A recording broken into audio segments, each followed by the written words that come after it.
Hello dear student, welcome back to the channel Scholar X. I am Imran Khan and now present with 10 question of GK of this week. So now let's begin. So पहला question हमारा है वो है who invented bulb यानी bulb को किसने बनाया था। इसका आंसर है थॉमस एडिसन। ओके, ये इमेज है इस व्यक्ति की और इसी ने उसको बल्ब को बनाया था। ठीक है, थॉमस एडिसन। सेकंड क्वेश्चन हमारा है ozone layer present in which layer of atmosphere. तो इसका आंसर होगा स्ट्रेटोस्फेयर। तो as you know there are 5 layer of atmosphere. तो बॉटम मोस्ट होती है ट्रोपोस्फेयर और सेकंड नंबर की होती है स्ट्रेटोस्फेयर और इसी में है ना ओजोन प्रेजेंट होती है। ओके, अब हम आपको समझना ये है कि ओजोन हमारे लिए ये ओजोन लेयर इंपॉर्टेंट क्यों है। तो देखिए, इसको सिंपल आपको समझना है तो सन से हमारे पास रेजेस आती है, सन से हमारे पास रेडिएशंस आते हैं। कुछ रेडिएशन जो है ना बहुत हार्मफुल है। अगर से वो डायरेक्ट हमारे कांटेक्ट में आते हैं तो हमको ये है ना हमारे लिए डेंजरियस हो सकते हैं, हमारे लिए हार्मफुल हो सकते हैं। तो ये लेयर क्या करती है, ओजोन लेयर उन रेडिएशन को जैसे जिसे हम अल्ट्रा वायलेट रेडिएशन कहते हैं उनको है ना कैच करके वापस है ना स्पेस में भेज देती है। बस ये काम ये करती है। और कुछ जो रेडिएशन आते हैं ना वो यहाँ से छन कर आते हैं अर्थ पर। ओके, तो इसलिए ओजोन लेयर इंपॉर्टेंट है। सो नेक्स्ट क्वेश्चन हमारे पास Das Capital book written by whom. Okay, तो इसका आंसर है कार्ल मार्क्स। तो ये व्यक्ति है कार्ल मार्क्स, इसने ये बुक लिखा था। मैं ये आपको क्यों प्रोवाइड कर रहा हूँ, बिकॉज जब आप है ना जब आप आगे पढ़ेंगे ना 10 12 मतलब जब भी आप आगे पढ़ेंगे ना तो ये व्यक्ति का नाम आएगा, इसलिए इसको अभी से रिमेम्बर कर लो और इसकी बुक का नाम भी रिमेम्बर कर लो, बहुत इंपॉर्टेंट होने वाली है।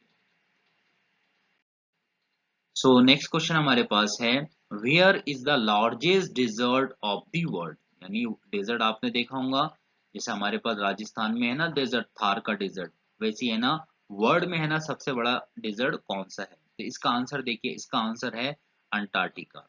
ओके, ये अंटार्कटिका जो साउथ में हमारा जो है ना पूरा एक कॉन्टिनेंट है, बट ये बर्फ का यानी जो आइस कैप होती है ना उसका डेजर्ट है। यहाँ पे है ना आपको लैंड नहीं मिलेंगी, ये पूरा का पूरा है ना यूजेबल भी नहीं हमारे लिए, तो ये सबसे बड़ा है।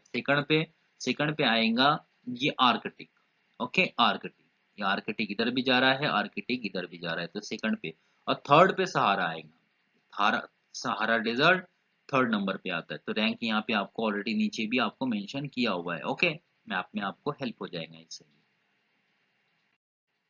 Now what is the full form of WTO।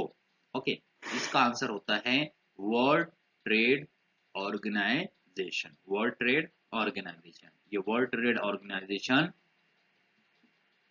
United nation organisation की एक बॉडी है। ओके, बस इतना ही समझिए। नाउ नेक्स्ट क्वेश्चन हमारे पास है, ये भी मोस्ट इंपॉर्टेंट है, आपको रिमेंबर ये करना ही चाहिए। Who was first home minister of India. इनका आंसर है हमारे पास, इसका आंसर है सरदार वल्लभ भाई पटेल। सरदार वल्लभ भाई पटेल, इनको हम है ना आयरन मैन ऑफ इंडिया के नेम से भी जानते हैं। नेक्स्ट क्वेश्चन हमारे पास है हु गेव द स्लोगन जय जवान जय किसान। ओके, तो ये स्लोगन देने वाले व्यक्ति थे ये, इनका नाम है Lal Bahadur Shastri. He was the second prime minister of India. First prime minister Jawaharlal Nehru, after him he was second prime minister of India. तो इन्होंने ये नारा दिया था। ओके, जय जवान जय किसान। अब देखिए इसका बैकग्राउंड क्या है, जय जवान जय किसान ये नारा क्यों दिया था।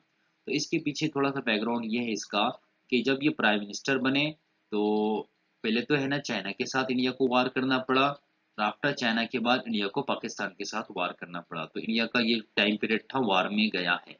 तो उस टाइम पे इंडिया की हालत जो है, इंडिया की कंडीशन थी बहुत बुरी हो चुकी थी। इवन हम लोगों के लिए खाने के लिए भी है ना बहुत अनाज नहीं था, जो हमारे पास ग्रेन्स होते हैं ना वो भी नहीं था। तो इन्होंने ये नारा दिया था कि जवान तुम भी आगे बढ़ो और किसान तुम भी आगे बढ़ो। तो दोनों की है ना इन्होंने क्या किया था, हम ये कह सकते हैं कि इन्होंने कॉन्फिडेंस को बढ़ाया था उनके, ये नारा देखिए। Now next question, most important, what is bitcoin? आपने इस तरीके से नाम सुना होगा बिटकॉइन का। तो ये एक तरीके की क्रिप्टो करेंसी है, crypto currency. Bitcoin is a crypto currency. Now next question हमारे पास है, a process by which plants make their own food called? तो ऐसी प्रोसेस को हम क्या कहते हैं जिसमें प्लांट है ना अपना खुद का फूड बनाते हैं? तो इसे हम है ना फोटोसिंथेसिस कहते हैं, फोटोसिंथेसिस। ओके, तो ये प्लांट है, प्लांट के लीव्स में खाना बनता है, मतलब जो है ना प्लांट है ना अपना फूड बनाते हैं अपने लीव्स में, और ये सन की लाइट चाहिए इसे, इसे है ना कार्बन डाइऑक्साइड चाहिए, एंड रूट से है ना मिनरल्स चाहिए इसे, ये सब चीज मिलती है इसे, और ये मतलब फिर है ना अपना भोजन अपना खाना ये खुद प्रिपेयर कर लेते हैं, और इस एक्टिविटी को कहते हैं, जो भी पूरी एक्टिविटी होती है इसे फोटोसिंथेसिस कहते हैं। Now last question of this week, it is which is highest civilian award of India? तो इंडिया का हाईएस्ट सिविलियन अवार्ड कौन सा है? तो इसे हम कहते हैं भारत रत्न। ये अवार्ड इंडिया का हाईएस्ट सिविलियन अवार्ड है। स्टार्ट कब हुआ था? स्टार्ट हुआ था ये 1954 में। ओके, तो भारत रत्न।